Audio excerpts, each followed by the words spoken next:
Keskturg. Järgmine peatus Paberi. Алло.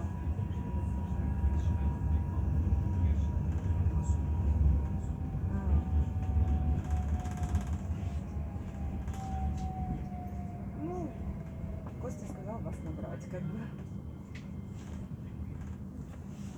Ну, значит, может, тогда в другой раз. Да, действительно, тогда будет общаться. Да, а ты взяла себе дома продукты?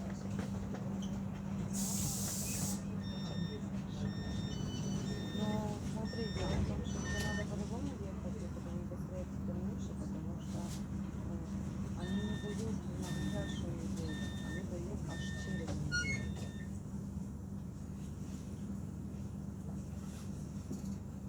Ну ничего, я придумала себе тему какую-то, и будешь сидеть и там с продуктами. Ну, я понимаю, но ты же понимаешь, да, вот. Ну, должны вам два давать. Что ж так вот будет?